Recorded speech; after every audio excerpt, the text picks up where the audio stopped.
Kisah perjalanan rumah tangga Kiwil dengan Rohima selama 22 tahun berakhir dengan perpisahan. Kiwil akhirnya telah resmi bercerai secara agama dengan menjatuhkan talak 1 kepada Rohima dalam persidangan di Pengadilan Agama Jakarta Selatan pada Rabu 10 Februari 2021. Selain sidang kemarin yang beragendakan tanggapan Kiwil terhadap persyaratan gugatan perceraian dari Rohima berjalan dengan baik, Kiwil bersedia menjalankan 13 poin kewajiban yang harus dipenuhinya setelah berpisah nanti. Meskipun begitu, pihak majelis hakim belum ketuk palu lantaran masih ingin mendengar penjelasan saksi yang akan dihadirkan Rohima sebagai penggugat di persidangan 17 Februari yang akan datang. Lantas, seperti inilah tanggapan Kiwil dan Rohima usai resmi bercerai secara agama. Sidang keputusan tentang jawaban persyaratan gugatan cerai saya dari Bang Kiwil, gitu ya. Mudah-mudahan jawabannya apa yang saya inginkan, jadi kita cepat ketuk palu. Kalau 100% sih kayaknya belum, masih 75%, 80%. Ya. Tapi kalau untuk sah secara agama, udah kan Bang Kiwil kan kemarin sudah menghadap ke orang tua saya. Gitu. Tinggal sahnya negara aja. Mereka semuanya menyerahkan ke saya dan ke Bang Kiwil. Gitu. Ya amat disayangkan sekali ya, tapinya kan ini sudah perjalanan hidup saya. Dan ini sudah menjadi suatu keputusan saya dan Bang Kiwil berdua. Mereka hanya mensupport, memberikan doa yang terbaik, dan menasehati Bang Kiwil untuk terus tanggung jawab sama anak-anak. Udah itu aja. Alhamdulillah, tadi sudah saya serahkan semua surat pernyataan saya talak kepada Rohima, dan Pak Hakim menerima berikut dengan surat pernyataan saya di... Talak berapa tadi? Satu. Di flash disk, semua sudah diserahkan. Dari saya sudah tidak ada keberatan, tidak ada permasalahan. Dari Bunda juga tidak ada permasalahan. Namun ini juga karena ini pertama kali saya hadapin, jadi nggak ngerti. Saya pikir hari ini masih ada keputusan, ternyata dari pihak Pak Hakim masih ingin dengar dulu nih, gitu loh, dari saksi dari Bunda, gitu loh. Jadi saksi beliau akan dihadirkan.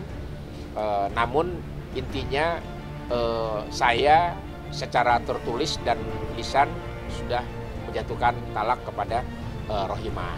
Masih ada sidang? Ya, sidang hanya mendengarkan saksi saja. Setelah itu? Saksi ya, dari orang yang tahu perjalanan hidup saya? Hari Rabu. Tanggal 17 Februari ya. Tulisnya sudah cerai.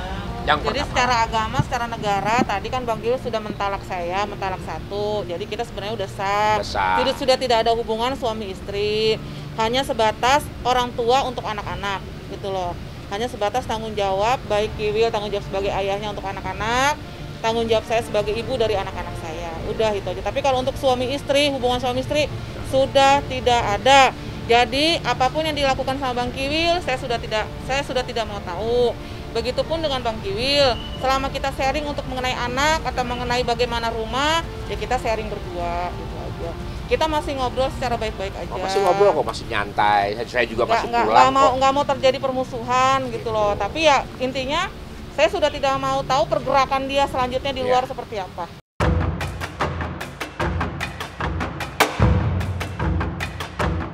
22 tahun menjalani kehidupan rumah tangganya bersama tentu bukan perjalanan yang singkat bagi Kiwil dan Rohima.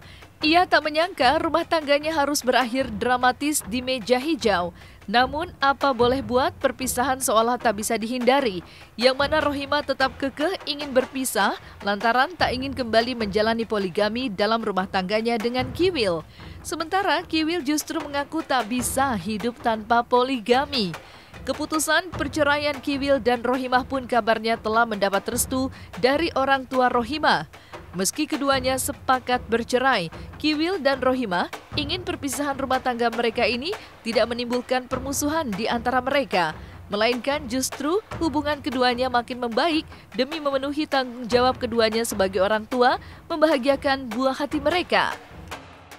Ya kalau mempertahankan rumah tangga udah nggak bisa lagi intinya, karena Bunda sudah kekeh dia tidak bisa di poligami dan saya tidak bisa hidup tanpa poligami, ya bukan berarti hidup kawin lagi, enggak gitu loh. Bini gue banyak, mantan gue banyak yang membawa anak, itu loh yang harus dipikirin gitu, anak-anak gue. Jadi kalaupun nanti ini dilanjutin dan gue nggak mau punya masalah lagi, ya. Poligami ini bukan hanya hitungan istri, anak juga. Karena menikah itu bukan hanya menikah dengan perempuan, tapi dengan keluarganya, dengan anaknya, dengan saudaranya. Itulah menikah. Jadi semuanya harus silaturahim ke sana, harus silaturahim ke sini. Ketemu sama di sana, ketemu sama yang di sini, sama mantan-mantan semuanya. Jadi kan minimal itu akan jadi masalah. Ya. Nah makanya itu jangan sampai ini berkelanjutan. Ya mendingan ya sudahlah, saya urus aja lah istri, mantan, anak, sama keluarga-keluarganya, silaturahim tetap terjaga, itu aja.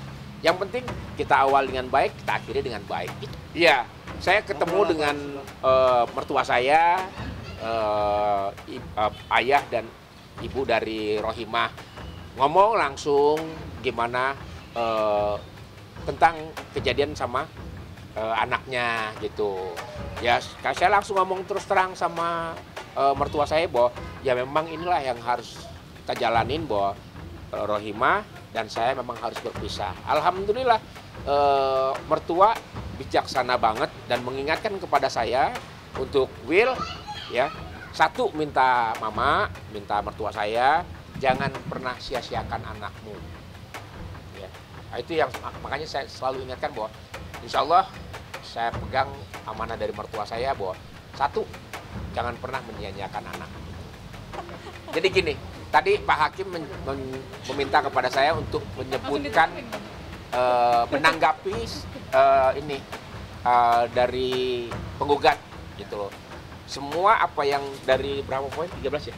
Dari 13 poin semua tidak ada yang saya sangkal, semua saya benarkan di depan. Salah satunya apa? Tanggung jawab anak. Salah satunya diantara sama kejadian sama Fenty, sama Maggie, sama Eva, kemudian sama kandang anak, kemudian masalah kebohongan saya, semua saya benarkan. Gitu. Jadi nggak ada sanggahan gitu. Dan itu Pak Hakim menerima. Enggak, alhamdulillah. Cuman kan saya kan belum sah banget ketuk palu. Jadi belum bisa dihitung masa idah saya mulai kapan gitu loh. Tapi memang udah sudah menjaga jarak aja antara saya dengan Bang Kiwil gitu aja. Tapi kalau untuk masa idahnya kita belum tahu, ketuk palunya belum tahu kapan.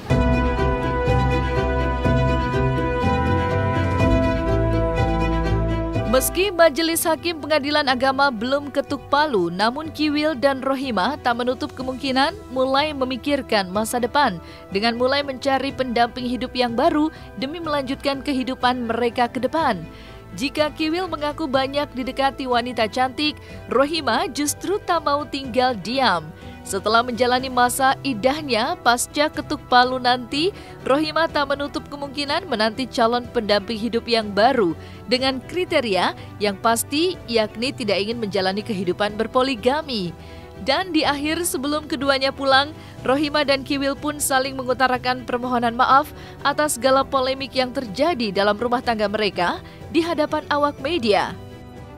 Kalau gue sih nggak dideketin iya gitu. Banyak lah yang ngedeketin gue aja ya, yang merapat banyak lah gitu. Ya, kalau gue sih ngerasain yakin banget. Yakin ya. banget. Tapi nggak apa-apa sih, emang kenyataannya seperti itu, jadi mau bagaimana? Kalau Bunda ini mungkin apa ya, sebenarnya kesel sama gue, benci banget sama gue gitu ya. Cuma gue mencoba untuk bagaimana, ini loh gitu loh.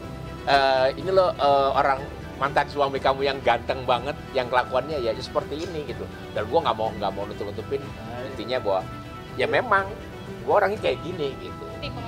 Pendamping yang baru mungkin Bun. Allah alam bisawab. Lu tanya dong, ada yang balik lagi gitu dong, jangan. Saya tidak menutup kemungkinan memang ada jodoh lagi selain Bang Kiwil, tidak menutup kemungkinan. Yang penting orang itu baik, orang itu bertanggung jawab. Jujur, intinya tidak berpoligami, udah walah bisawab ya. Semua saya serahkan aja yang mau. Kalau Bunda Doa lillahi ta'ala. Pokoknya kalau dia emang ada persyaratan dari gua dia bisa ini, dia terserah gitu. Loh Bang, Syaratnya nggak poligami kan? Syaratnya nggak poligami. Bang, udah itu tantangannya aja. tadi. Nggak poligami dan jangan bohong. Ini yang repot, dia bilang pokoknya jangan poligami dan jangan bohong. Itu kalau poligami oke lah, gue bisa. Bohong itu yang repot. Makasih. Pamit, ini apa namanya? Salam pamit. Enggak. Maaf lahir batin, Maaf lahir batin. atas semua kesalahan saya selama ini menjadi istri kamu. Sama-sama. Mudah-mudahan dosa saya dihapuskan. Amin, ya Allah, ya Selama Rabbal Alamin. 22 tahun saya menikah dengan namanya Wildan Delta. Dulu saya manggilnya Kak Wildan, bukannya Bang Kiwil atau Kak Piwil, bukan. Sekarang panggilnya Sekarang manggilnya Bang Kiwil. Kiwil. Ya, maafkan saya. Sama-sama juga, ayah juga minta maaf. Mudah-mudahan rumah tangga ini jadi pelajaran buat kita supaya semakin dewasa, Amin. semakin lebih dekat kepada anak, lebih dekat kepada keluarga, dan lebih dekat kepada Allah Azza wa Jalla. Amin. Itu saja mudah-mudahan, dan kita semakin diberikan kesabaran Amin. dalam menghadapi hidup. Insya Allah ada berkahnya. Amin. Doain ayah, mudah-mudahan istiqomah, sabar, dan bisa menjalani hidup dan menjadi laki-laki yang bertanggung jawab. Amin.